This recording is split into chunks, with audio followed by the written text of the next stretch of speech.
All right. Okay, it says we're live. Okay. So let's see. Okay, I will point out at the beginning of this, in case anybody is watching, that this is a follow-up to discussing the definition of veganism and if it should change. Really quick, I wanted to go over an aspect of the whole sentient animal situation, and we can skip over this as soon as you want. So remember my hypothetical about the wolf, and it drops off Hmm. the non sentient embryo in the water. Okay, what if we knew that the way cycles of life worked is that as soon as the wolf fetus becomes sentient, it's sentient for like a month, and then the sentience dips away. Like Hmm. that's part of the growth is it becomes non-sentient, and then it's non-sentient for a whole month, and then after that month it's sentient again, and then it's for the rest of its life it's Hmm. sentient. Does it become mattering once it becomes sentient and then stop when the sentience goes away? No. I so my the specific in order to count for moral consideration in my moral system at least, which again is based on just like looking at a bunch of situations that exist in the world that could be potentially real, and then just thinking about what's my moral intuition in this situation, and basically patterning those to come out with underlying moral a moral philosophy. And so I seem to value beings that at one point have reached sentience, and I value the current and future sentience of those beings.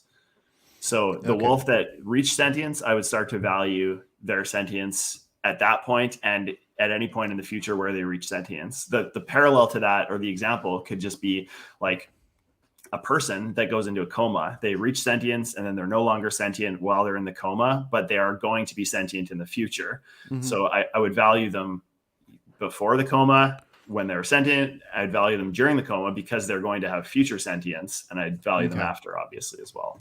Yeah. Yeah, and I agree with that. I guess I just haven't been convinced of the part with the before sentience.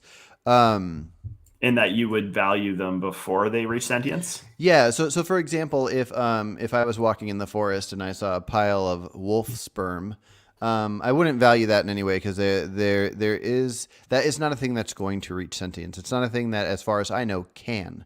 Um, now the fact that something was sentient once, it's not sentient anymore, and you value the fact of what it will be. I guess that is what's in my mind about something once it started living. So when the wolf embryo that is not sentient yet, it is an alive embryo that is in its natural process. Um, I feel like there's not much difference between that and then the one that went sentient and went back to not sentience because you're valuing what it could be. I disagree. Okay. I disagree because it isn't a thing that matters. It's an assembly of particles in a thing that isn't a thing, isn't a sentient thing yet. And so it's like I Mm. have no reason to care about a clump of cells that will be something any more than a clump of cells that won't be something, because So after the yeah. first month of sentience, when it goes back to the clump of cells, are how sure are you that you care about what it will become just because at one point it was something? Yeah, there's maybe some situations that I should think through more, like to be more precise about, in terms of like identity and persistence of identity over time, and like, are you the same thing that you are, today as you were yesterday? And like, is the sentient wolf embryo that became unsentient and then sentient again, is it the same thing, or is it a different sentience? Like, or is that even a Mm. logical way to think about sentience persisting over time? I don't really know, but it just seems to, when I think about like just what I value, it seems to me that I start to value things when they become sentient, and I don't automatically stop valuing them once they lose sentience, as long as they're going to get sentience in the future. So Yeah. I don't know if that like I don't know if I can really Yeah. break it down any more than that. That No, just seems to be the trend of what I value. Yeah. It's my second favorite take on the topic. The only thing Okay, that yeah. so on do you want me to challenge your take then? Oh, for sure. Yeah. So what do you see as the difference then between like the wolf embryo that hasn't reached sentience yet and just any other like configuration of atoms that like, you know what I mean? Like if you like, what if you had a glass jar of particles and you Mhm. knew that, 14,000 billion years in the future, whatever, like they're eventually just in the laws of quantum mechanics, like they'll eventually materialize into something that probably will be sentient. So that jar of particles Mhm. will be future sentient. So like, what's the Yeah. difference between that and the embryo? Well, so I don't have much knowledge on particles, like just a particle by itself. I don't. You might have to explain that a little further to me, but I'll answer the question anyways. In my mind, it's what I view as deserving to not be harmed would be a living thing of any kind, whatever we want to call it, creature, person, animal, whatever, something living that is a species that can be sentient. And so I guess the difference is it's kind of like the talking about particles in this glass. It's not much different than talking about like the sperm that hasn't fertilized an egg.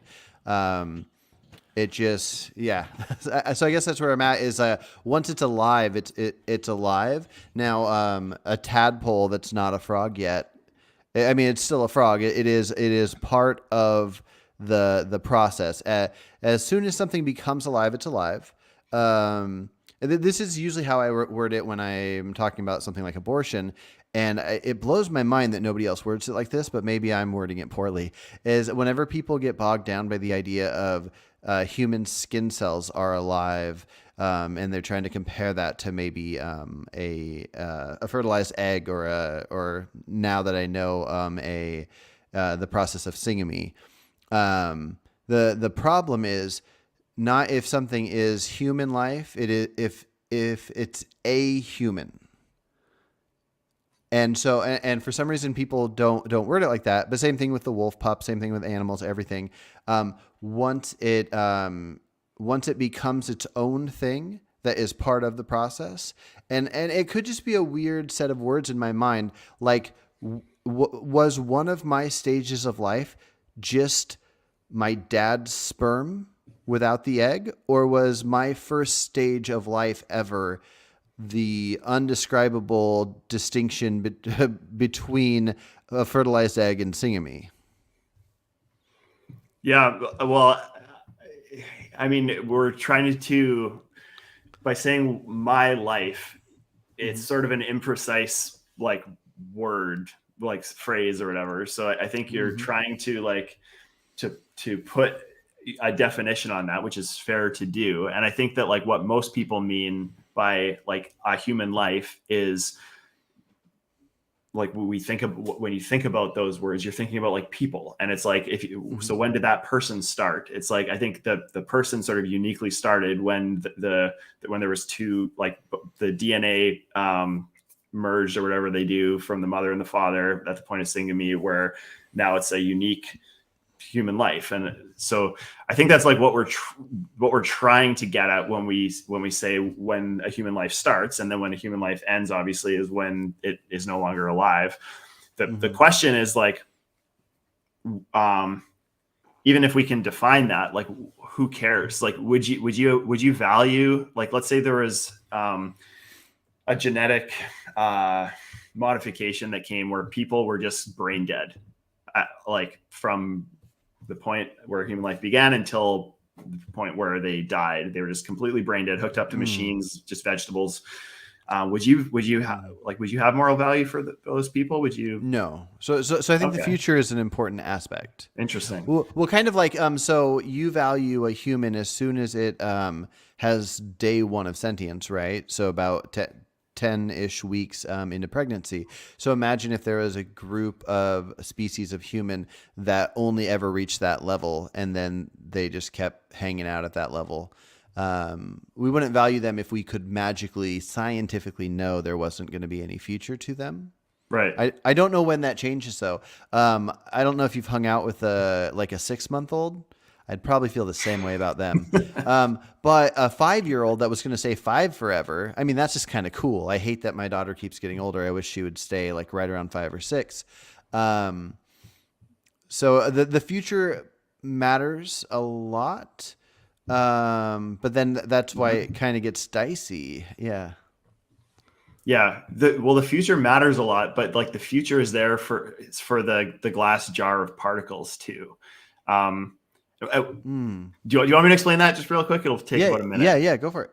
Okay. So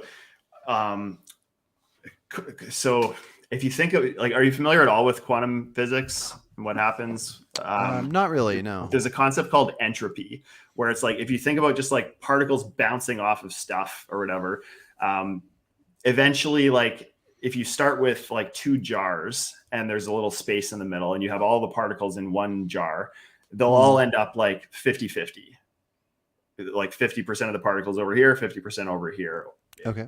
In enough time, right? Because it kind of evens out. That's entropy happening. It's like an orderly system where you started, like the particles all in one jar, to a disorderly system, particles spread out evenly. And that's why like heat dissipates. It's the same kind of concept. It's like a cluster of heat will spread out and dissipate down to like room temperature over time. And so that sort of principle applied to particles, there's like in quantum physics, there's like virtual particles popping into and out of existence all the time as well. And I'm not a physicist. I sort of like armchair physicists, like learn about this stuff. And I've Sean Carroll has a book called The Big Picture where he explains this really well. But basically what is possible to happen is like a toaster oven just materializing in your living room in front of you. It's extremely unlikely to happen. It would be just the right combination of these virtual particles popping into existence in the right time, such that it like configured into like an actual thing. And so that applied to my hypothetical, the glass jar of particles. Given infinite time, every possible configuration and popping of virtual particles into and out of existence or whatever will happen. It's a little closed system. And that like that limited set of particles that exist in that jar, given infinite time, it's a certainty that every possible thing will happen that can happen with those particles. And so a sentient being is, I see no reason to think that it wouldn't be a possible thing that would come out of that configuration of particles. So if you buy all of that, even just for a hypothetical, that glass jar of particles will have future sentience in the same way that a wolf embryo will have future sentience. And so why do you value you said 2 conditions, so you did clarify this, but it's one is alive and the other one but like my question is like, why do you value the embryo over the glass of particles? Gotcha. Well, I guess I just I wish I had more of an understanding of it because what we decide is usually based on our understanding, and the possibility that these particles could become anything is just that it's a possibility. Where something that already is alive, like I possibly could live to be 100, but I might not. But something my life would have to end for me not to. So I guess it's more of a lack of understanding. So I don't know how to compare the two. But let me throw something at you, unless you didn't feel good enough about. Is the alive condition like necessary? Yes and no, unless that's part of the process. If something similar to how I was saying that it would be. Wait, hold on one sec. Okay, so if an embryo was not sentient and then it became sentient and then it lost its sentience, if it lost its life somehow, as part of the process, it wouldn't matter to me. If every 5-year-old dog or human or whatever dies for a week once they're 5 and then they come back after that, I think we would probably view that is part of the process of life, is that week of death. And then it would just become fine. Luckily, that doesn't exist, so I can work without that as part of it. But if that changes it, that's interesting. Yeah, I mean, that's saying that it's part of the process seems like it's kind of like a shaky definition. Like, Mm-hmm. it's how do you define, like, is it like more than 51% of the time in a given species it happens this way? Is that like what you mean Yeah, by part of the process? I mean, it would just have to be how it, outside of anomalies, it would have to be what the process is. But yeah, understanding a process definitely changes things up. Like for example, the understanding the detail of singamy and the difference between that and a fertilized egg, which is so complicated. I've watched a handful of doctors explain the difference, but how they're also the same and they're happening at the same time in a sense. But anyways, every little bit of understanding we can get changes how we feel on these types of topics.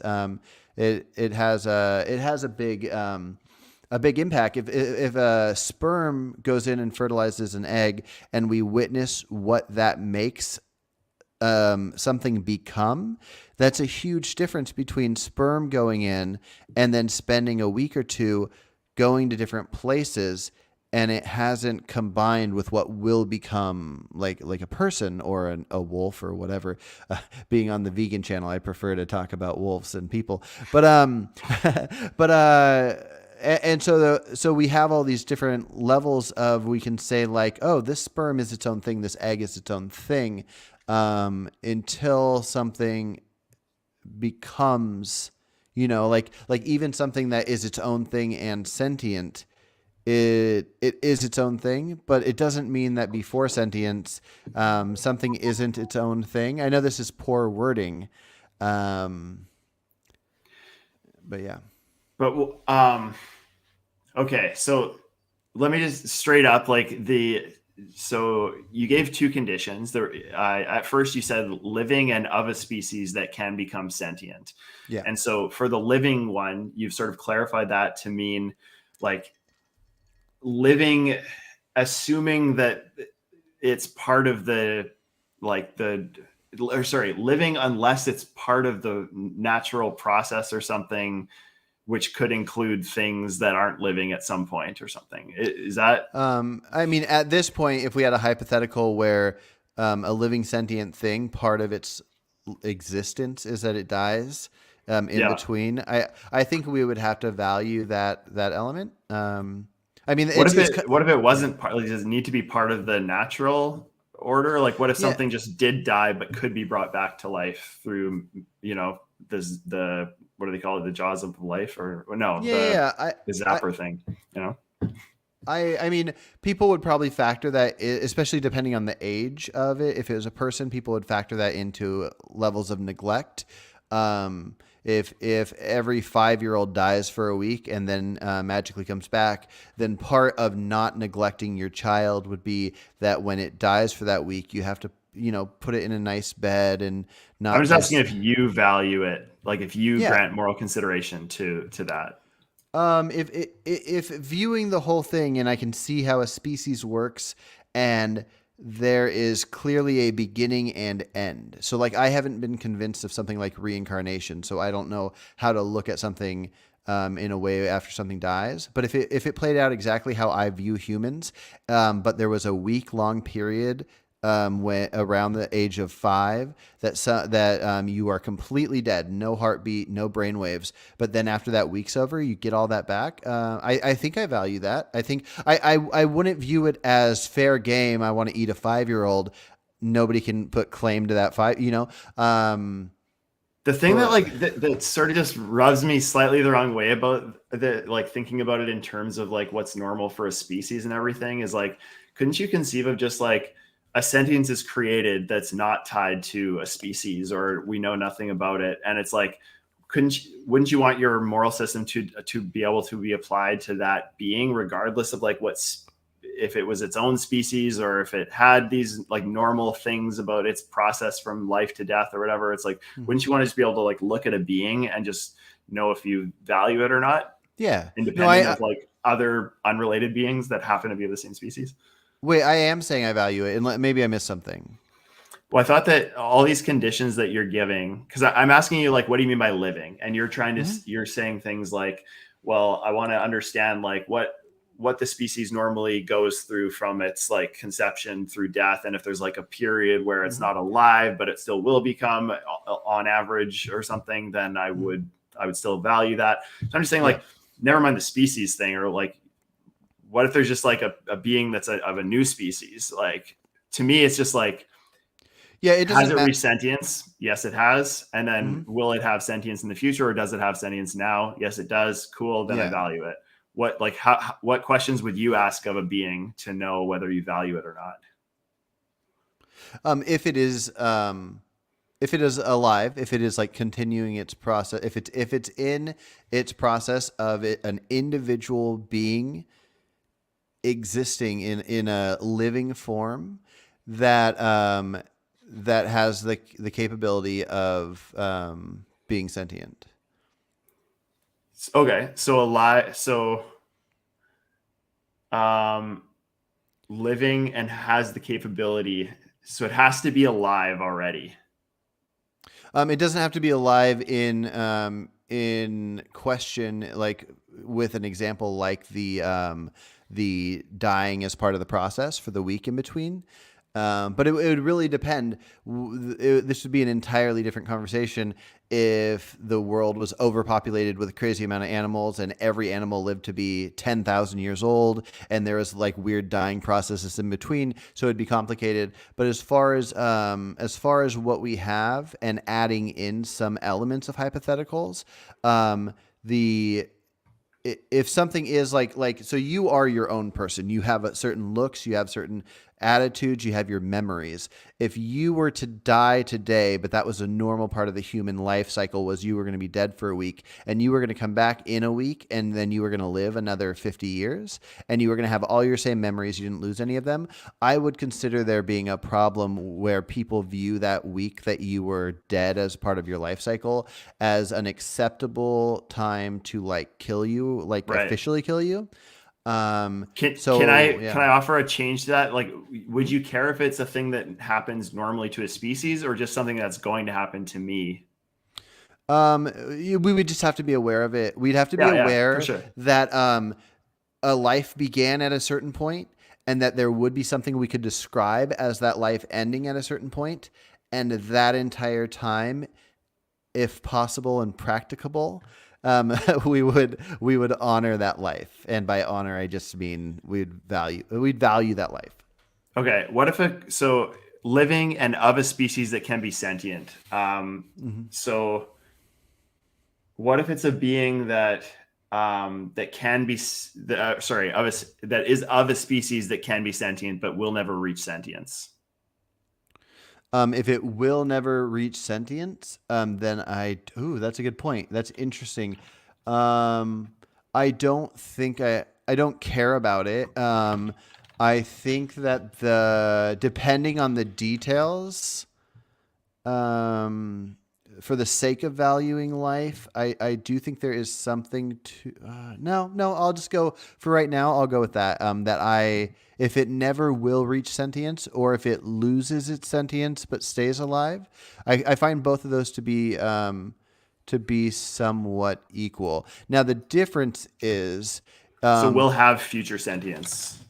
Yeah, and so I guess pretty much the difference between doesn't have sentience yet and lost its sentience. So somebody in a coma, or not a coma, but somebody that's living they could be unplugged and they'd die.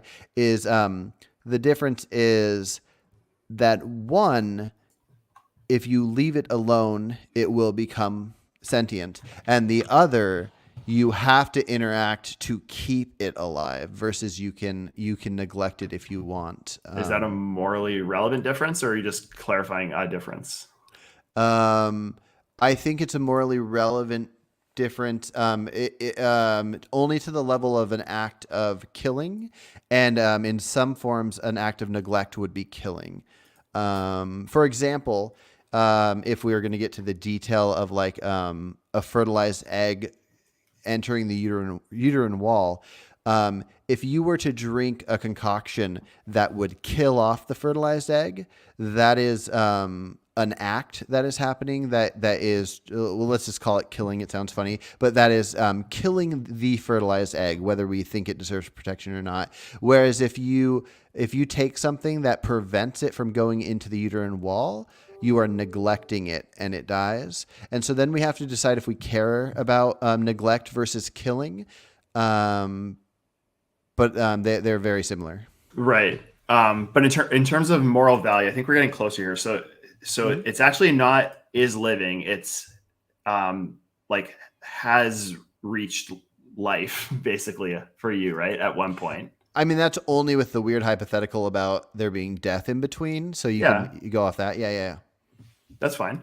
But okay. Okay. You follow that too, right? So at one point it's been alive. Mm-hmm. Yeah, okay. I follow it. Yeah. Okay. I don't mean follow it as understand it, but that is your take as well, that if it's sentient and part of the process is dying in between. I don't care about dying. Yeah, for sure. If there's future sentience available, I'm for the moral value for that thing. But so not only when it reached that. Life will have future sentience. This is your view. I'm going at one point reached life will have future sentience. Does it matter that it's of a species then that can be sentient, or is that all captured by will have future sentience? It doesn't matter. It only matters in the sense of if we are aware that a species, like let's say clams or any bivalves, that they are not sentient, mm-hmm. then because we're aware of that, we treat it a certain way. But if there is a clam out there that is sentient that somebody's not aware of, and they eat that clam or whatever, that's the only reason it would be worth mentioning that the species does that, because we treat a species based off our knowledge of we treat an individual of a species based on off of our knowledge of the species. That's sort of that's like just an epistemological question of like, can you know if a thing is? I'm kind of just assuming that like. You might not know that a being will become sentient in the future. Like maybe the embryo you're talking about that's alive, and will reach sentience in the future. Like for all we know, it's got a disease that's going to kill it off before then. But you would still treat it as though it's it has the potential to reach that state. So it's like, I'm not worried, not so much concerned about like whether what we know specifically about that, just the underlying print, like the questions you would ask of a being to know whether you would grant it moral consideration. So you can't grant it without knowing the species, but yes, for the individual, yeah. Why not? Well, because hypothetically, let's say that there was a clam that was going to reach sentience. But if we harm it before it reached sentience, based on not thinking it was possible for a clam to reach sentience. So, but then you had wrong information about whether it would reach sentience, wouldn't you? Like, if you asked the clam, like, will you reach sentience? And the clam's like, yep.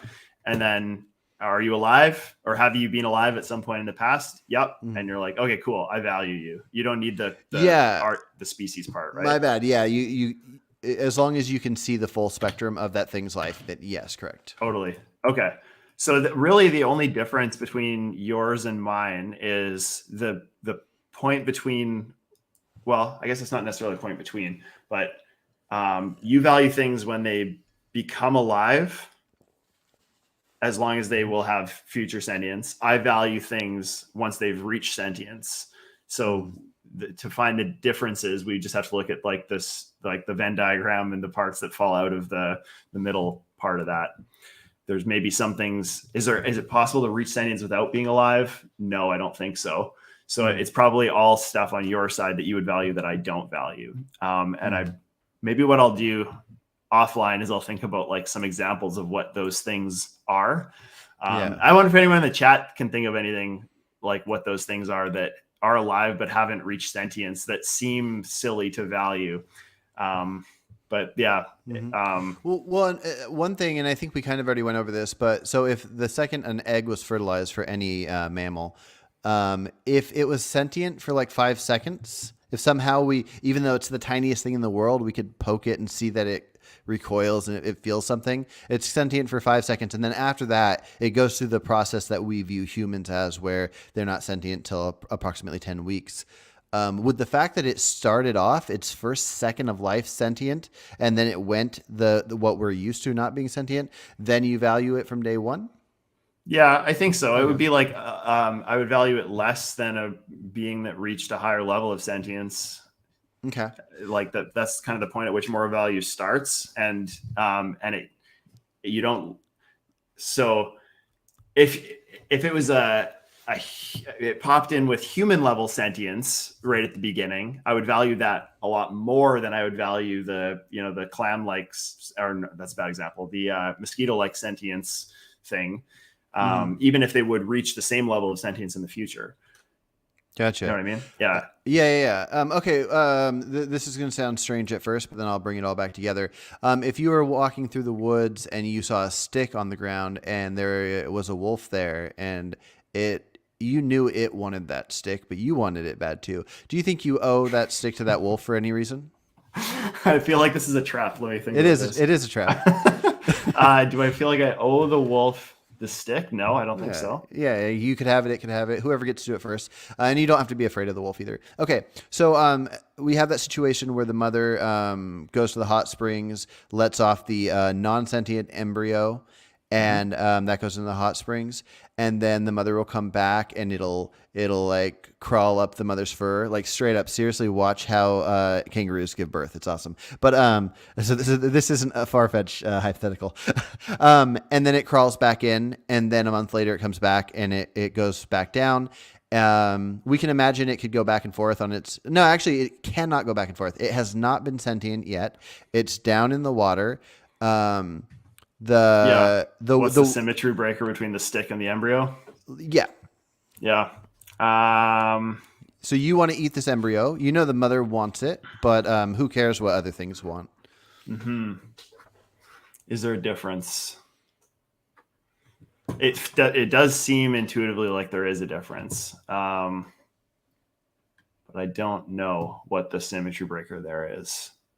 Okay. If there is one, maybe there's not. Maybe it just seems like there is, because it's like we know that mothers value and it's weird to take something away from its mother. Yeah, like a hormonal connection, because I think when you're pregnant, there's a hormonal. But we're factoring that out, presumably in your hypothetical. You're saying like it wants the stick as much as it wants the embryo, right? No, we can say it wants that embryo more than anything in life, and that you think that embryo tastes better than anything you've ever tasted. You guys want it equally for different reasons. You want to consume it because it tastes good, and you don't care about its life because it has not reached sentience yet. And that mother wolf doesn't give a shit about the sentience. It wants its wolf to become whatever. So, but you do have to ignore your level of empathy. So this isn't Michael. Okay. Well, this is Michael. This is Michael that badly wants to eat an embryo. Yeah. Can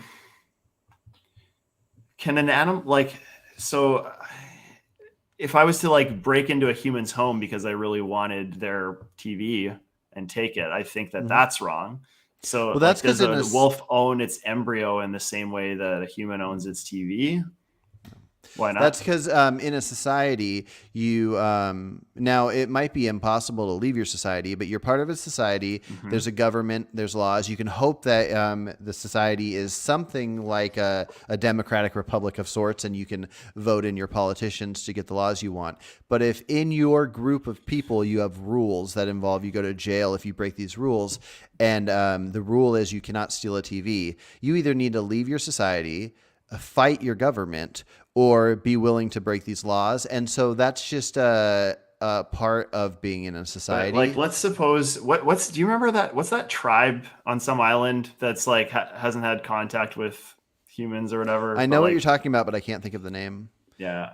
Well, so that tribe, if I have no moral contracts or social contracts or anything with anyone from there, but if I went there and I saw their homes, I would still feel like it's wrong to like go into their homes and take their stuff. Yeah. So are you Because saying it's that that's sort of theirs. just like an artifact of my, I'm sort of imposing my society's like contracts on them and those Well, property rights. I'm well here granting them I want unreasonably. to use that, but I want to set it up in a slightly different way. Let's just say me and you are in nature. We are never part of a Sorry, society. can I just read this chat from Race Lover? Yeah, yeah. Wolves are social creatures. Their group has rules. Mess with them and you get the teeth. That's awesome. That is funny.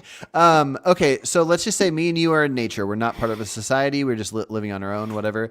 And similar to you and the wolf can see the stick, me and you can see a stick. So the question is, if I have something that I consider I own, like I created a knife and I whittled some wood down to this like toy bear thing, it's mine. Can you take it from me is the question.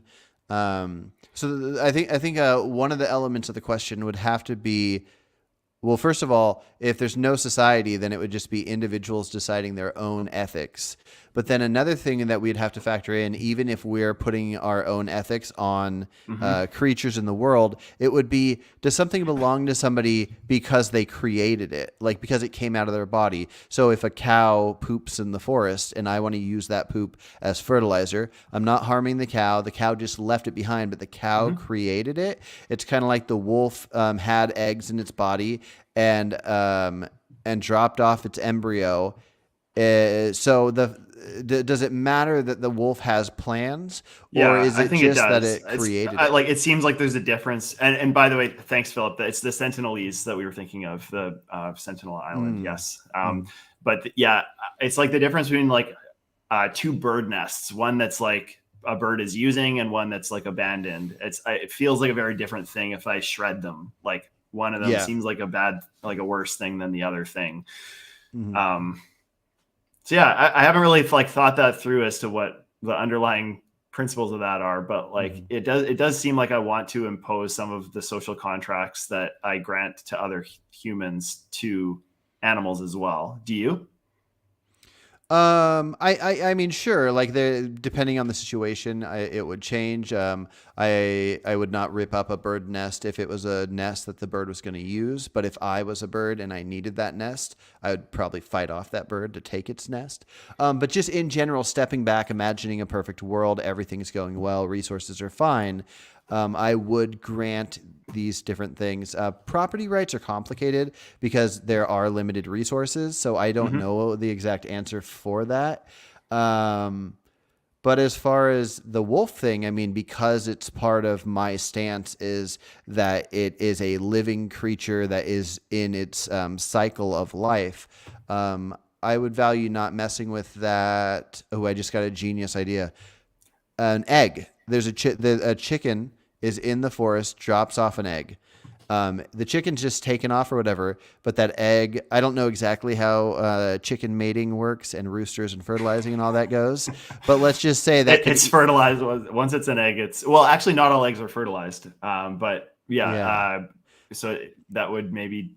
So let's say, well, it could be interesting and complicated if it's like a Schrodinger's cat situation, where we don't know. But let's just say it is fertilized. But let's say that this species of chicken, they don't take care of their babies. They drop off the eggs. The egg can hatch, and that could once it hatches and that comes out, it's just like Bambi. It stands up quick. It's not like dumb human babies where they don't know how to figure out life. But the chicken takes off. It doesn't hang out to watch their egg ever become sentient or hatch. Let's say the sentience happens right.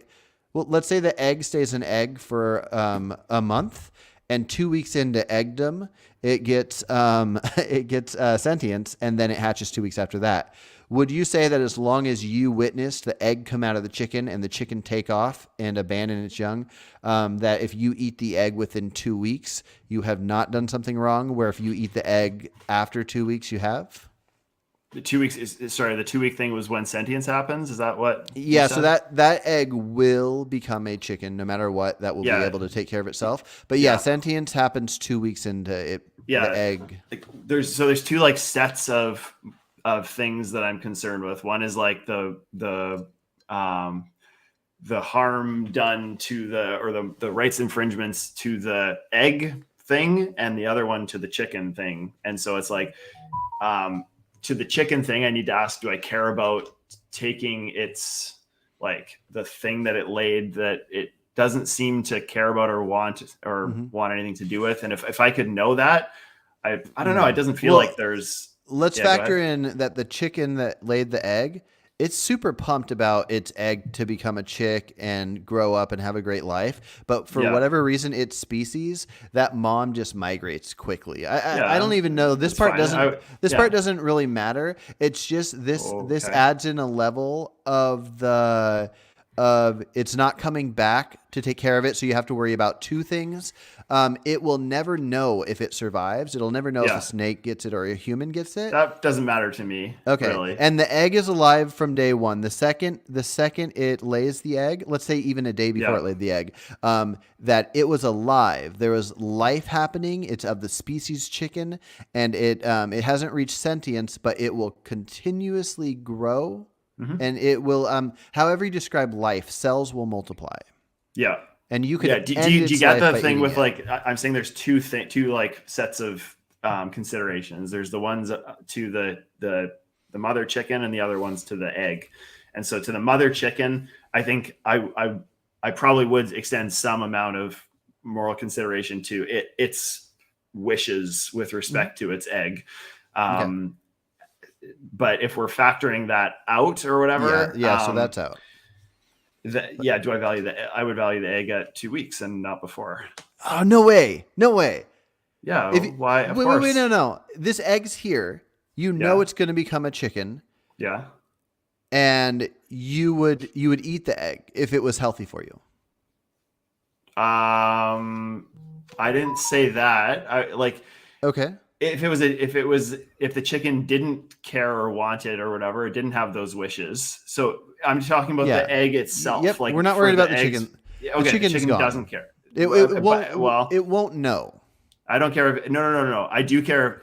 So what I was saying when I don't care, I mean, I see now. Its wishes will be respected whether or not it knows. Okay, we'll say it can't even think about it. It has no ability to think about it. It's like turtles. Sea turtles, they go and lay their eggs and then they take off. They never get to see their babies again. We'll just say it takes off. So let's not consider the mother. Yeah, it's the same way I would want to respect the dying wishes. I think there's value to respect your dying wishes. If you say like, oh, please, like, take care of my, I won't use your family. Yeah. Take care of my dog or something, right? I would feel obligated to take care of your dog, even though Carson will never know, right? Yeah. Like I would feel an obligation to respect your wishes even after you die, or even if you wouldn't know. Let's ignore that completely. Okay. But the thing is, outside of the idea of extinction, you just wouldn't care if you ended those lives because there's no sentience. Right. I don't care about ending life, non-sentient life that hasn't reached sentience yet. I don't care about life existing. If every chicken decided they banded together and said, we're never going to make another chicken, I'd be like, cool, dudes. I just care. That's an externality that might factor in, right? Like if I'm causing a species to go extinct that I like value for my own selfish reasons or something, there being that species in existence, that might be an externality I would consider. But for the whether I extend like intrinsic moral consideration to the egg, I wouldn't do that until the point at which it reached some level of sentience. It seems so weird to me that you would. It's alive. The process is happening, and it will become that sentient thing. And I could stop its life. I could say this one, like similar to not that we should factor in emotional elements, but like, so I have a child who's 6 and she's great. But if at the point that she was not sentient, she was just like wiped out, and then I could have had another child after that, and that child probably would have been great too. But the individual that is my daughter, is that individual. And so I won't be able to tell chickens apart. And I don't even want to hang out with them or anything. But but this chick that's in this egg that is alive, it's in motion of its life. It's part of its cycle of its life. It hasn't reached a sentience yet, but it has reached livelihood. That individual one being like killed for any given reason. I mean, if it had a good reason, it's good. But let's just say a not good reason. Let's just say you saw it and you thought it'd be fun to toss it up and let it crash. That it even like that. Nothing. Well, the example is like pre-sentient abortions for fun. Okay. Because it's you just like to do it. You have a your count. You have you want to set a high score or something. Like I don't see a moral problem with that. Yeah, like in a sense, I agree with you.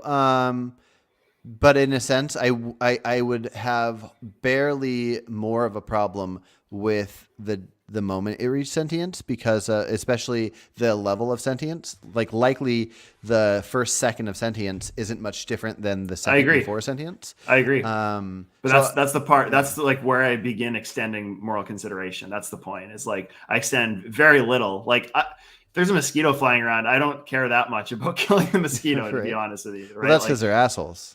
Yeah. Well, yeah. So yeah, it's not like all of a sudden this thing I would value it equally to a person, but that's the point at which I start extending it moral consideration.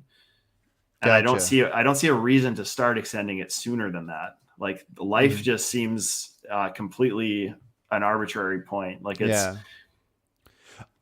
I've been prepared ever since. What if there was a pre-life process that happened in the formation of every human that always happened, and it's like, why would you pick the life instead of that pre-life process? Well, it depends on what the pre-life process is. So pre-life, what I would describe that as would be something like sperm or egg. So if the sperm or egg never connect, then the fact that that is a part that takes place before the life, then I don't. Well, how about this? Like think about like artificial intelligence becoming sentient. Could you see yourself in the future valuing like artificial intelligence sentience? I can't, but that's just because probably a lack of knowledge on the topic. All right. What about an alien species that came into existence through like, those, let me just think here. Do you watch Lord of the Rings ever? Yeah, I love Lord of the Rings. Those orcs that the Uruk-hai that I don't actually know the lore. Yeah, but in the movie, breed them out of the walls or whatever. Yeah. So assuming those things weren't so shitty of beings. Yeah, if I didn't have to protect myself from them, I wouldn't want them to suffer. I wouldn't want, I'd care about their suffering, and in a sense, I'd probably care about their lives. So let's just suppose like that process, like when they come out of that cocoon thing, all slimy, like that's the point where they start living, and before that, they're not even alive, but there's this process where Sauron is instilling the elements of stuff into whatever he does. Yeah. So it's like there's a process that happens pre-life that will result in being alive and being sentient. Like, do you value them during that pre-life process? No, it would, and again, it comes down to like scientific knowledge and us developing an understanding as humans that are capable of doing so. It would come down to figuring out the point that an individual's life started, and that's just where I'm at right now. Like, I feel like I could be easily convinced otherwise, and I'm sure there's a lot to learn about the process and how it works. But I do have a question that should have been probably said at the beginning of this, and it has an easier answer, but I think it's something that people don't talk about much. Let's see. If a stranger, just a random human stranger that's like 37 years old or something, a random stranger dies. They just die out of nowhere. And let's say they don't have any loved ones you know about. You don't have to think about if somebody else cared that they died. What about them makes you care if you care that they died? If the stranger dies, why do I care? Like, do you care, and why do you care? I mostly don't care, by the way. Yeah. I mean, actively, I like, there's millions of people that die every day, and I don't like lose a lot of sleep over that. There's a lot of people that suffer every day too, that I don't like lose a lot of sleep over too. But like, if I was witnessing it, I might lose sleep over either death or or like witnessing suffering. Yeah, let's go with just the death one. Because, yeah, I would feel a certain extreme way if I witnessed suffering. But let's just say you witnessed a person die. They didn't suffer. They just died quick. Maybe Yeah. an accidental gun went off and got him in the Yeah, head. I No, definitely would care. yeah, That would affect me quite a bit, I think. yeah. So what about it exactly would? Um, well, it's a being that I value, that I extend moral consideration to, like a sentient human in this case. I think you said, Mhm. right? Doesn't matter. Yeah, Yeah, it's a human. either way. They're 37. Right. Yeah, random human. um, yeah, and so I extend to them through me granting moral consideration. I extend those negative, like I want to protect against negative rights violations, myself from infringing on them, and ideally other people from infringing on them as well, including the environment. Like I think that the environment. Sorry, this is a weird sort of sidebar, but I'm not quite sure how environmental, like accidental stuff factors into morality. Mhm. If it does, I haven't quite decided on what I think about that yet, but like it seems sort of equally bad to me that if an avalanche kills somebody versus if they are, pushed off a Mhm. cliff by somebody, or so. Like they both seem like a horrible thing. Yeah. Why does one in the sphere of morality and one's not? I don't have a good answer for Yeah. So that. yeah, the avalanche though. The avalanche hits this person. They're 37. They die. Mm-hmm. It got them quick. It hit them so hard that it just like knocked them out before it killed them, and then they never even felt anything. Yeah. Is there Yeah. aside from valuing, like saying that you value sentient life, is there any other detail that makes you care? I'm not quite sure how to answer that. Like, Yeah. I think I just do. Like, I would care in the same way if the avalanche like created a little prison around them that they had to live in, or if it like was bumping Yeah. into them and creating a bunch of pain, or it's like I care about like Yeah. those bad things that can happen to someone, which include like losing things that they care about, or like being Mhm. harmed or being killed or being, you know, I just don't.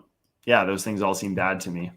Yeah, no, I agree. Like I was thinking about this other day, and I think the main thing I care. Well, the first thought was I would care that other people were sad, so that would be a bummer. And then so I wiped that out with the hypothetical, so Mm-hmm. they don't have people that care about them, which is sad, but they still want to live.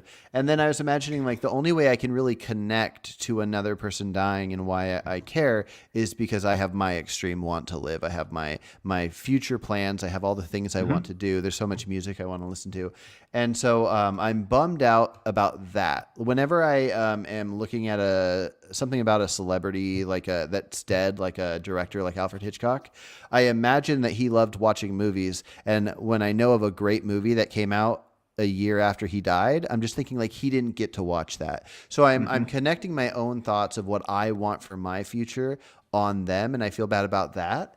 But aside from that, I mean, I'm not connected to the person, so it wouldn't make me feel emotional in the sense that that the selfish reason of not getting to see this person again. Um, so, anyways, for some reason, I think it's an interesting question to bring into the topic of abortion because it's very easy to look at lesser developed human forms and have thoughts on them. But I don't even know if I have extreme thoughts on 37-year-olds getting avalanched, aside from that idea of like now that they don't exist, they can't think to care if they live or not. But it is a bummer that they could have experienced something else and didn't get to. And that's about it for me. Hmm. So it's less about the death and more about like missing. Yeah, I wonder if there's even a difference there. Is that might be the same reason underlying why I Yeah. care about death. It's like the rights violation is important because they wanted to continue living, and the reason they wanted to continue living was because of getting future positive experiences in the form of like good music or whatever it was. So it's Mm-hmm. like maybe that's just fleshing out the view a little bit more as to the underlying reasons for it. But yeah, I think I agree with Yeah. that. I think. Yeah, I value it. Like even though hardly have a reason to care about this stranger, I value their life in the sense that I think that their life should not be taken from them. Like I would think it should be illegal for somebody to kill them. I would think it would be immoral for somebody to kill them with no good reason. And so I value it in that sense, in the same sense that I value this non-sentient embryo of a wolf, just as this basic principle about living beings that can be sentient. But also, when you break it down, there's very few people I care about, and I care about the suffering of anything that can suffer. But it's just weird that if we don't make a connection with somebody, our ideas are based off our emotional biases, I guess. If we see a picture of a kid that's dying or died in some foreign country that there's a war going on, we see this cute face and we think like, oh, this innocent little child, and we're putting value on it based off how we view children, how we view the cuteness of big eyes and all these various different things. But if you remove the suffering, there's very little to care about when it's a stranger. It sounds horrible, but I mean, yeah, it's interesting. Yeah. Yeah. Just sorry, super quick again. I just want to respond to this comment. Yeah. I don't know if is it race, is it lover or lever, whatever it is. But this person said human fetuses are animals too, vegans, quote unquote. I would just comment there that Carson is pro-life and I'm pro-sentience. So I think we're on the same page there. Yeah. A lot of vegans are pro-choice to an extreme. And so, yeah, I do think it's interesting when people do that challenge. But also something to keep in mind, a vegan should probably, on a whole, not try to make the movement look bad by talking about how pro-choice they are, because veganism is not about humans at all. In my mind, it's completely about non-human animals and how we value them or not. I think that's true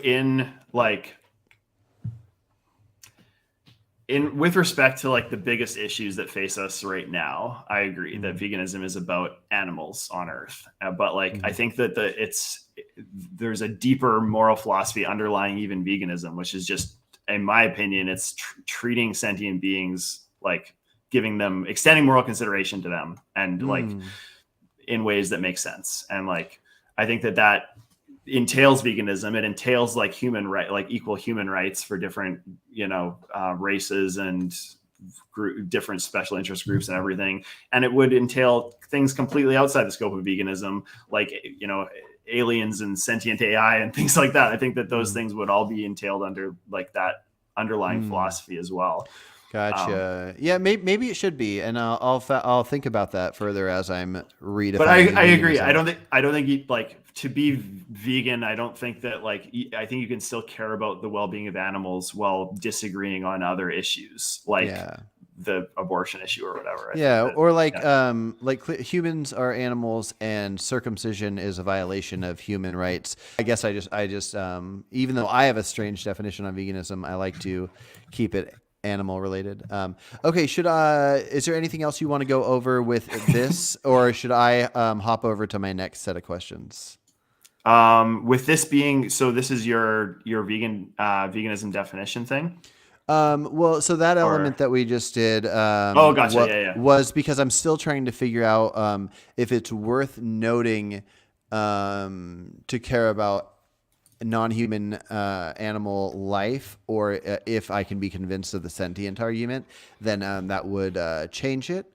But the other question I had for you is I was looking through the definition, and let's see, there's a part that kind of paused me. Exploitation of animal cruelty, animals, clothing, etc. Okay, so that's what it was. So in my mind, if we take a piece of land to build a shelter, that's very normal. Every animal does this. Not that normal or natural matters, but every animal will, a beaver will knock down a tree, make its dam. Animals do what they do. So I think it's perfectly reasonable for us to make a claim of land and build a house. But the question becomes, if that is destructive and we should only do it for having a shelter to save ourselves, does it become immoral as soon as we take too much. If we have a mansion, if we have too many rooms, yeah. Yeah. Good question. Probably it does. So I know that there's like a little bit of disagreement on like a lot of people think that the scope of veganism is limited to like almost the intent, like it, or the act of like exploiting an animal, and anything like, you know, as sure, use as many crop protection methods as you want. It doesn't matter how much suffering or death or like future generations of, you know, wildlife are harmed by it, as long as you're not exploiting animals. Like I think I'm more with you that I would want to, that's probably the biggest focus is animal ag and what we're doing there. But there's all these other side issues as well that I think we could, like, the philosophy of veganism is about like extending moral consideration to animals. And like, therefore, yeah, like they're out there in the wild, like wild animal suffering is a thing. And if we can help improve or like stop hurting them, I think that that's a good thing to consider within this. And I think that would fall within the scope of veganism. So, so your question is there an, like, did you say an obligation or to not like build in excess, basically? Yeah. I mean, like at what point does it stop? Because I mean, I think one important thing is to not drive oneself crazy. So you can't do everything every day. You're losing sleep, but yeah, building in excess. Yeah.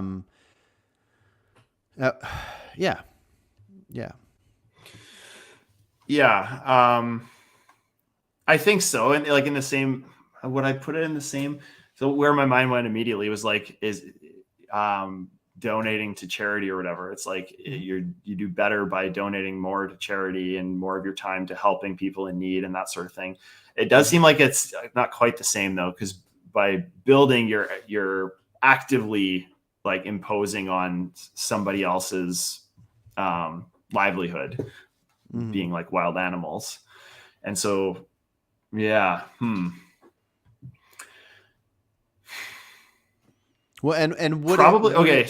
Yeah, go ahead. I was just gonna say, would it matter the difference between you doing it for pleasure versus doing it for survival? Maybe.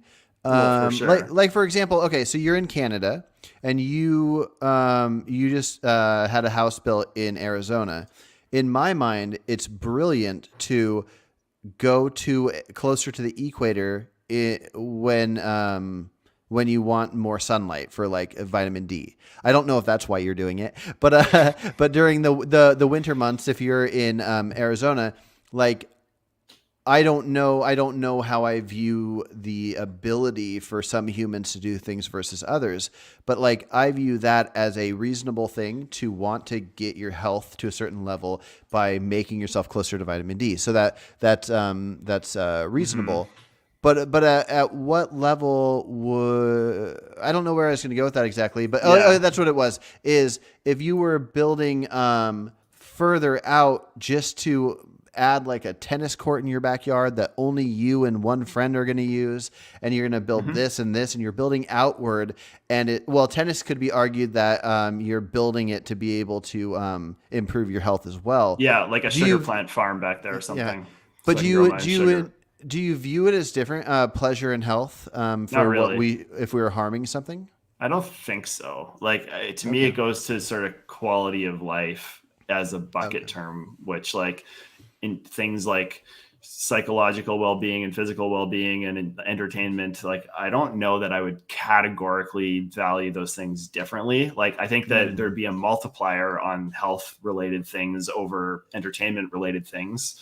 But I mean, like if I could live a life that was 10% less healthy, but I enjoyed my time 50% more, like I would choose that life. So like, why would I categorically say that it's okay for the 10% health thing, but not for the 50% entertainment thing? You know what I mean? Well, it would be something like this. Like if I liked shooting guns and I was shooting bullets into a tree, and that tree had animals living in it. Let's say I'm not killing the animals, but whatever I'm doing, it's causing destruction to their shelter.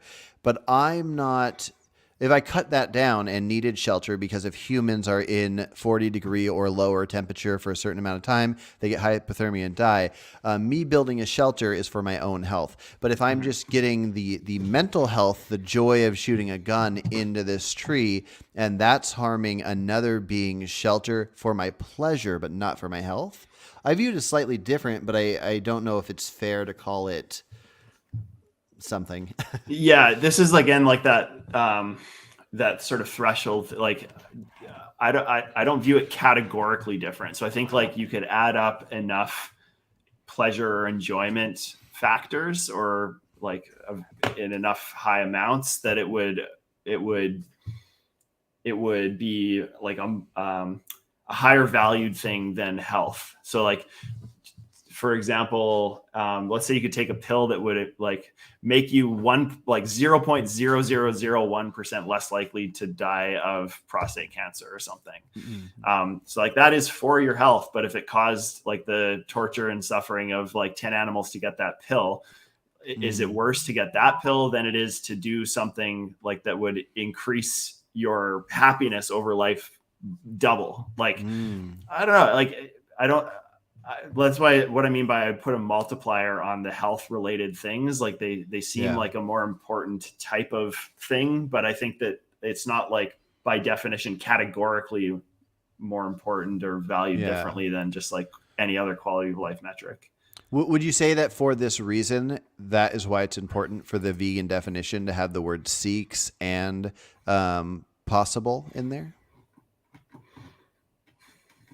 Because I don't know if this necessarily fits possible, because you could possibly build a smaller house, but it doesn't mean that you should necessarily act upon that if it's going to value your livelihood.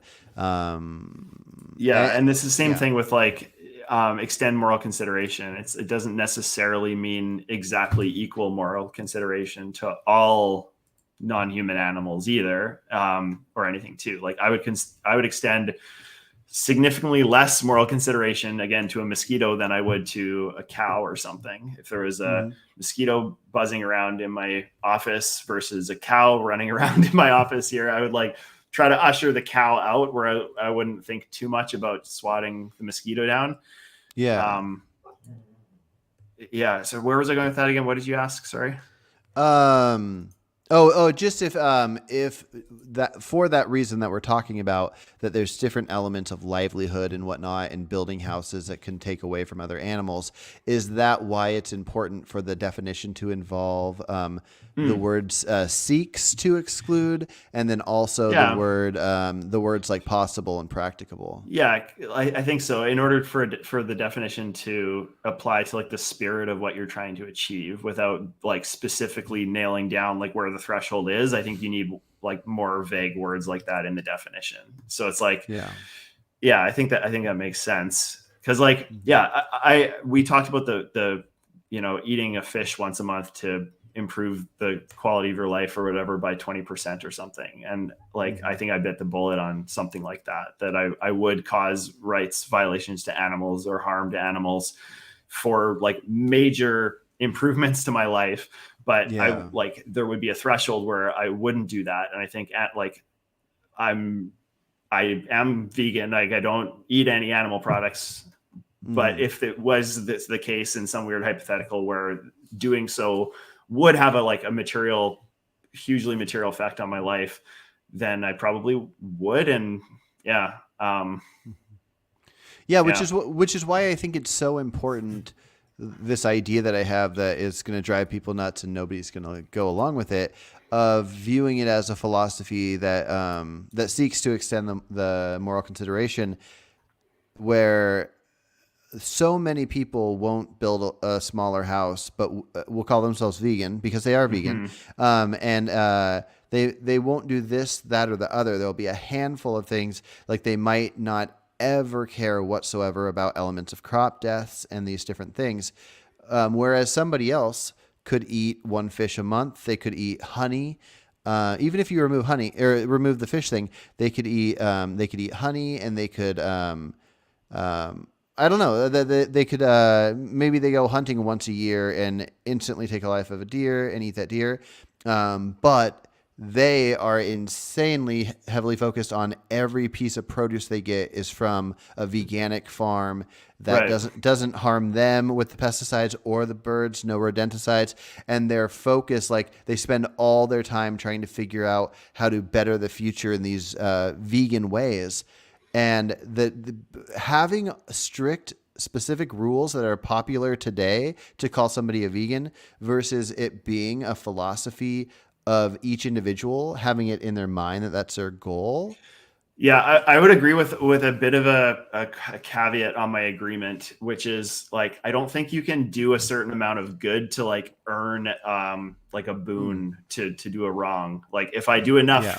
good over in Africa, I can go and murder someone or something. Like Oh, I for don't sure. agree with that kind of thing.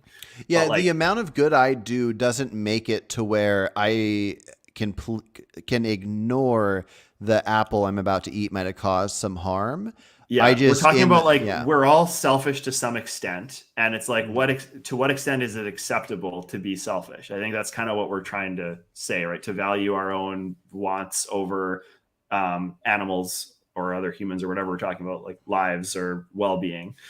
And yeah, so I think that everyone draws that line somewhere. There is some point at which we draw that line, and like to say that it's zero is kind of not being honest with yourself. Mhm. Um, Extropian transhuman is saying a lot of stuff. Like a life is a life. I don't know. Is this a person that's on the comments a lot? Um, Yeah, I've had many talks with her. okay. Did you see the video with the argument about if you find a dying squirrel, is it best to put it out of its misery? And I she, didn't see that. oh, okay, that's her. But yeah, Okay. she, um, but Did you yeah, say if you, no or something? yeah, she says that you should let it be, even if you knew it was going to die in like a half hour. Treat it as well as you can, and there's a handful of interesting takes on. You could try and find its family and give it some nuts or some things.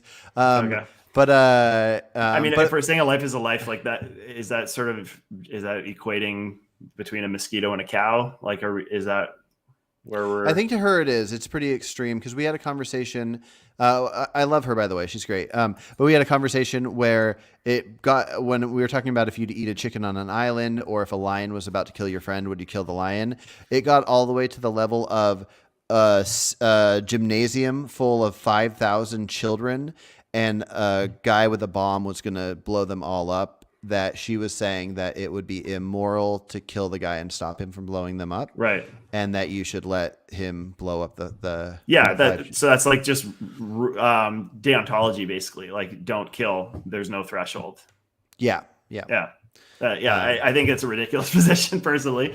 yeah. But yeah, it's a But yeah, no, position that some people hold for sure. she has a lot of cool ideas. But yeah, Yeah. I strongly disagree with a handful of those things. But yeah, so really quick, looking, not that I need anybody to agree with my definition of veganism, but let's look at the Sorry, possible. I don't want to straw man something. Extrobian says, no, I did not say to let him. I just want to make sure that we're not like putting positions on. I said you stop him without killing. Oh, Yeah. okay, yeah, So she doesn't like the hypotheticals where it's like if the trolley's going towards 5, do you make it go towards 1?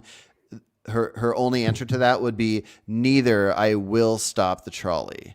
And gotcha. so some people are not into accepting the hypotheticals as they are. Not an Gotcha. insult.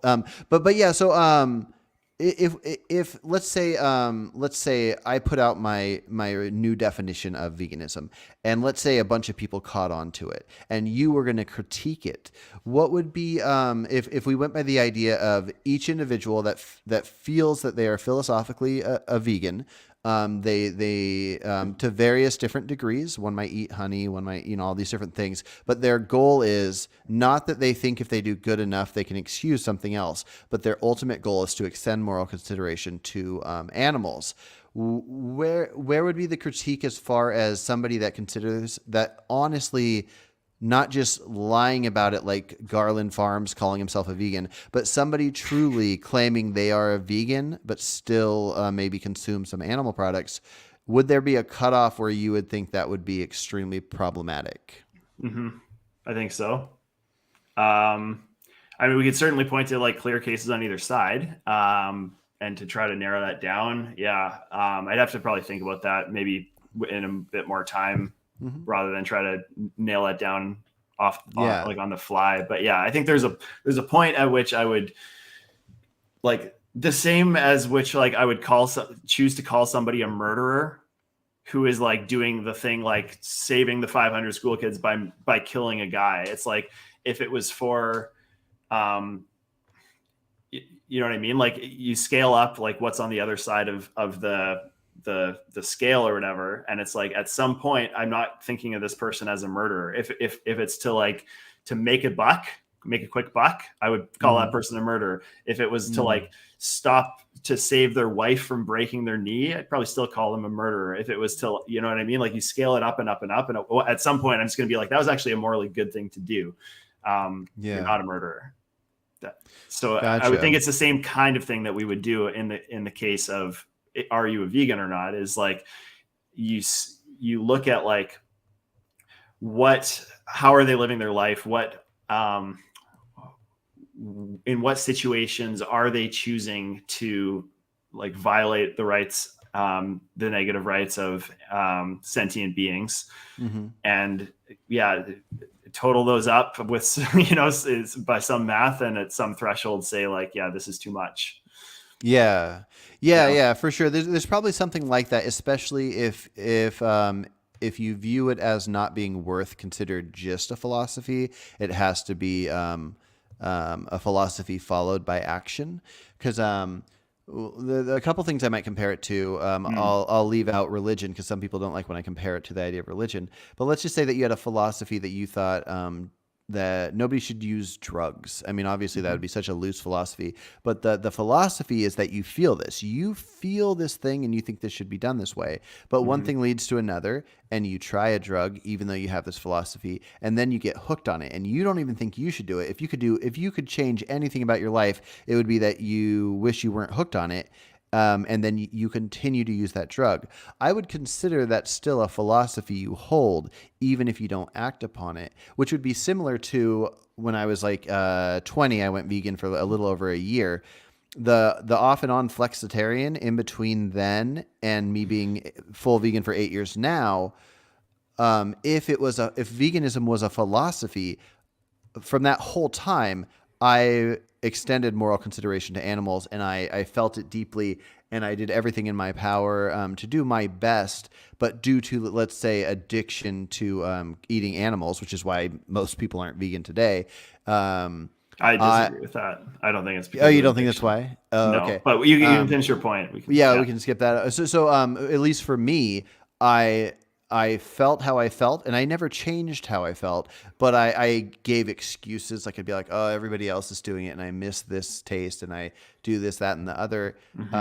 Would I declare that my philosophy is not the same? And the answer, of course, is no, I would not declare it. But then the question becomes, should veganism be a philosophy, or should it be a philosophy that's followed by action? I think it's two separate uses of the word. Okay, it's fair to define them as different things. Like you can be, just like you said, you can have a position. Like I can believe that, I could believe that beating my wife is wrong and do it. And I could, you'd put me in the category of like wife beating, advocate, or not advocate, wife beating wife rights advocate, because I believe that, but I also act on it. So I'm a wife beater or whatever. Like, I just think it's two different uses of the word. One is a mental state, and one is based on your actions. Yeah. Well, but here's the problem. If somebody, in the sense that I view it as a philosophy, if somebody went vegan for health or something, which is great. I hate when people are against. They're not vegan; they're plant-based. If somebody goes vegan for health, and that's Wait, it. what do you hate? What do you hate? When people say, "Oh, they're not vegan; they're plant-based," Okay. I hate that idea. But I'm about to Why? espouse that same idea. Okay. All right. No, I just hate the negativity towards somebody that is doing a good thing, even if it's for the wrong reason. I hate the negativity, but I agree with the sentiments if we're just discussing a definition. If somebody does not consume any meat and any dairy, any eggs, and let's just say, since they don't care about the ethics or whatever, they just happen to accidentally not support any makeup, any Right. products tested on animals, any animal clothes, and that one's just an accident. So in every way, their actions are what we would call vegan, but it's not for 1 second had they thought to extend moral consideration to animals. I think that there's not a problem calling them vegan, but there also kind of is, and so if you're saying that, Not if you're defining them as two different things. yeah, Right? or I guess I see there not to be much of a point to describe their action, to describe one's actions as vegan. Why? Just in my mind, it makes more sense for it to be a philosophy. Especially because there's, as we discussed earlier, there's almost no way to be a completely full-on actionable vegan. It would all come down to trying your best and discussions. I mean, you could describe me as not a murderer, and most people as not a murderer. Like, like, what about people that came back from war? It's like you could describe most of them as not a murderer, but maybe some of them like would be. But like, we have a threshold where we say, like, yeah, you've done enough like not murdery stuff that we consider you to be in the category of not murderer. I think that's the same thing we're doing with like, you are a vegan, is like you do enough, not like enough non-animal harmy stuff that we consider you to be a vegan. I think that's like the way we use that word in that context. Yeah, and maybe it's best for what we want to achieve, but imagine a world where everybody's vegan by action and maybe only half of them extend moral consideration to the animals, but everybody accidentally is. And so nobody's harming anybody anymore. Then it would almost be pointless to call people vegans. It would just be the ones that you call vegans are referring to people that follow a philosophy. Yes. And so I guess that's what I want to do today, even though we're not at that level. And I think it'll be beneficial as well, but I don't want it just because it'll be beneficial. Okay, wait. Maybe I misunderstood your point. Do you want to just say that again? Like, who you want to call vegan or something? Yeah. Yeah, well, I was just saying. So if everybody was vegan and half of them were doing it for the philosophical reason, we would only call them vegans because there would be no point to call the accidentally actionable people vegan. So in my mind, the idea is anybody that philosophically is a vegan, anybody that when they think about it and they think of their own personal ethics, they want to extend moral consideration to animals. Those are vegans. So somebody like Phil that you talked to, he eats some animals, but he is willing to admit it is morally wrong. He thinks people should not harm animals, and he does it because, like a lot of people that think it's wrong, they are raised that way, and they haven't figured out a good way to do it yet. But they're in the process, and they consciously think about not harming animals. In my mind, it would not only definitional. I think that I think that then in his words, his philosophy is vegan, but in his mind, if he's honest with himself, I don't think it is, because if he believes it's wrong and he doesn't have to, I feel like he wouldn't do it. But it's like the Christian thing. Christians that believe in God and they are Christians, if they truly believe it's immoral to have sex before marriage, but they go ahead and do it because humans are humans and they're going to do what they're going to do, you wouldn't say like, they're not a Christian anymore. You have to do all these things to be a true Christian. It would be that in your mind, you follow the philosophy, you view yourself as this thing, and some will do better than others, but all of them will have a goal of wishing they could be this thing they want to be. And so me and you might do better than your average vegan, and your average vegan might do better than your average only philosophical vegan. But we're all like having this goal of recognizing animals can suffer and might not want to die, and doing our best to cause as little of that as possible. And so weeding out the difference and saying like somebody that causes all these crop deaths harms instead of figuring out how to do veganic farming themselves or something as vegans because of a couple topics that we view as the most important, but viewing somebody like say maybe Phil let's just say Phil as not vegan doesn't add up to me. And I think it's better for the movement if we were able to get a group of people as part of a philosophy that was like this large amount of people that cared about animals at different stages, instead of you can't sit with us unless you do these couple that are popular now. Yeah. Yeah. I'm maybe not quite as like, I don't know, open-minded is the word, but like in terms of including those like those people that are, I would just say they're above my threshold of what I would allow to be considered to be like vegan. Yeah, but like I like your philosophy in terms of the empirical point of like wanting to include those, to not be exclusive of those people in order to achieve some end of greater good for animals that are in factory farming right now. And like, let's focus on the worst of the issues first. And like, so I think there's like an empirical case to be made for that, but I don't know if I'm quite on the same page from just a purely philosophical point of like calling people who eat meat vegan. Yeah. Well, I think part of the problem is when you're used to something, we're used to the word meaning if somebody's a vegan, that person doesn't eat meat. And now it doesn't wear animal products. I feel like back when I first turned vegan, nobody cared about the wearing leather or any of that. It was just about meat, dairy, eggs, and that was everything.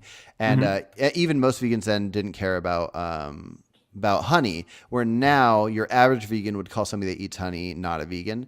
Then they'd call it something different. And so that threshold can shift over time too. And I think word definitions shift over time. And when we say the word vegan in society today, we're referring to like a set of characteristics that is true about somebody. And like, if you have enough of those things true about you, it's like, okay, cool. Yeah, I consider that to be vegan, but like,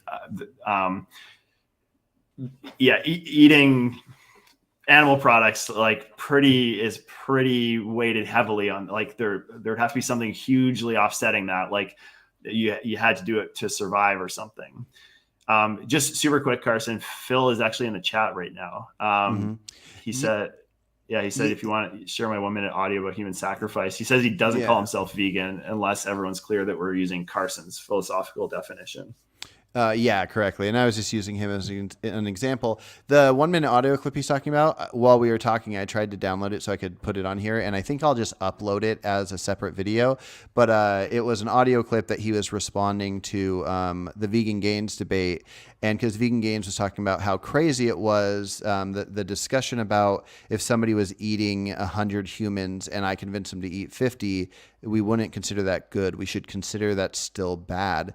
And Phil's point was that a lot of people don't recognize the difference between what cultures do and are used to. So if in a culture everybody's used to eating animals, then even though it's wrong, and and people should, it'd be good if people figured out that it was wrong. If you're used to it in your culture, it's the idea of considering somebody a horrible person is just so different than somebody doing something that we view as wrong, like murder. And he, in this 1 minute audio clip, he was comparing it to like human sacrifice in like the Mayans or the Aztecs. It's wrong. It's horrible. But to them, it's this normal thing. So getting them to cut back on human sacrifice, I think they did about 12,000 a year approximately. I don't know how we know that number, but it's like 12,000. If they cut back to 6,000, that would be a good thing. But the idea that any would do any, we would view it as gross to us. But the people that live there would just say, that's normal. And so it's a very awesome audio clip, and I will be sharing that. Yeah. VL, sorry, one more I just want to respond to. That's okay. VL now says the Vegan Society or whatever it is called has the definition of vegan. Just create your own term if it doesn't fit or is too ambiguous. What do you think about that? Yeah. Just create your own term if it doesn't fit or is too ambiguous.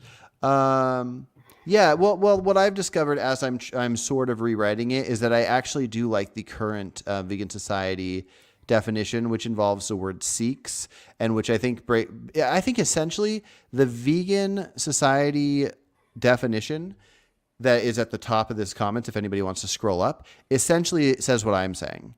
If you seek to do so, like, well, I'll keep using Phil as an example. If Phil has it in his mind that he is seeking to extend the moral consideration is my own words, not on here. Not that matters. It still works without that. But if he is seeking that, and feels empathy for animals because they can suffer, then the actionable part, in a sense, does not matter. And that's what the definition says. But we as humans should try to hold each other accountable, especially those that are within our philosophy. Like, I ate a can of clams the other day because I've been convinced that bivalves don't matter. Oh, you ate the clams. I did. I went ahead and did it. How'd you like them? They were gross. They were disgusting. Oh, no, really? Yeah. But if somebody wanted to challenge me on it because they really cared about clams, that conversation would be worth having, but it wouldn't mean I'm not vegan, because I seek to extend moral consideration to animals. I think Phil does as well. I was seeking to, back when I wasn't vegan at one point in my life, and from then till now I have. And you know what? It might be a subconscious thing where I know it would be better for the animals and for the movement if we change it. And so I might be convincing myself that it just should be the right thing. But I think overall, if we take every human that says, yes, I care about animals, no cow should be punched in the face for no reason, and they were part of our movement, and we were all at different stages, and we communicated with each other, not saying, you're horrible for doing this thing, you can't sit with us. I think we would see a lot of change a lot quicker, but it would only muddy the water in the sense that people would stop knowing what dietary restrictions people have. And therefore, I think it's fair for people to say something like, dietarily, I'm a vegan. Yeah, I don't know. I don't think it would mess with things too much. Yeah. Did you see where I tried to formalize your position on activism? I think I read every single thing. I can't remember exactly what was said about that. I do want to point out real quick, though, I got to go in 5 minutes. Do you want to save that for the next talk? Sure. Yeah, for sure. Okay. Because, I think this has helped me think some things through. I think I brought a challenge to you at the beginning of this that you were having a hard time answering, that I'm curious if you decide on something else in the future to let me know. Remind me what it was. It was something to do with the go back and watch. It was something to do with the sentience and the it was the wolf thing and the stick, and the difference between the stick and the wolf embryo. And so I'm curious to see what you come up with after you ponder that for a while. Just my quick, I don't know that I do see one if you're equalizing the amount that the wolf values the item in question. So I think that the big thing that's like hitting me is like how much the wolf values the embryo. And it's like, if you equalize that such that they value the stick the same, I think that would put them in symmetry. I would not want to do it as equally much. Unless you valued both eating that embryo and having that stick more so than the wolf.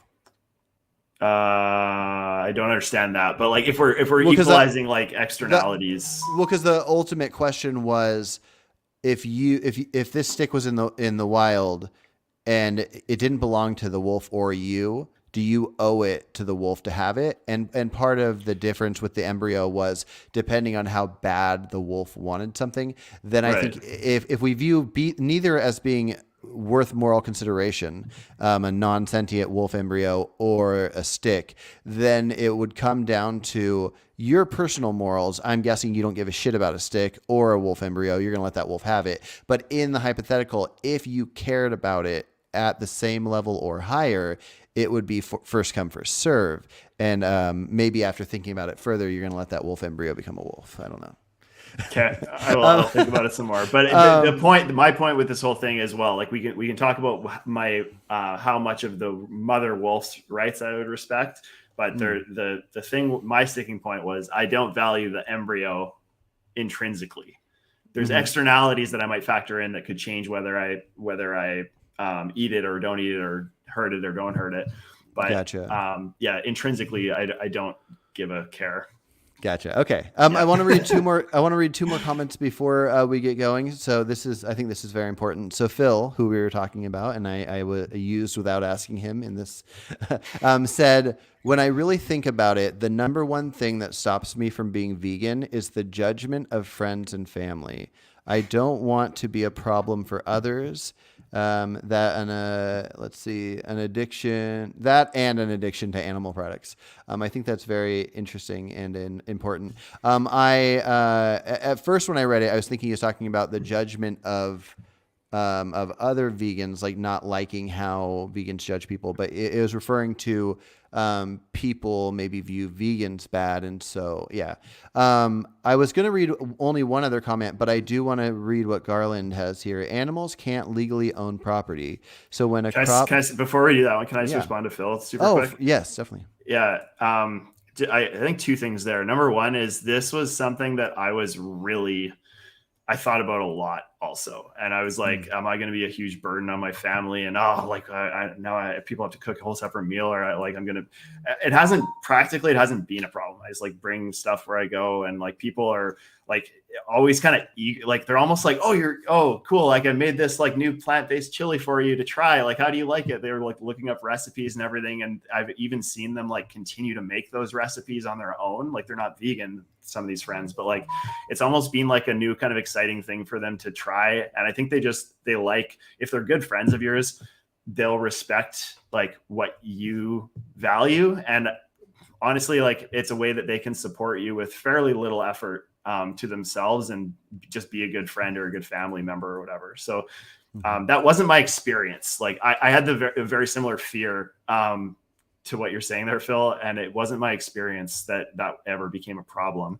And the second quick thing I'll say is if that's the case where even that becomes like a limiter for you, I mean, you can always act differently.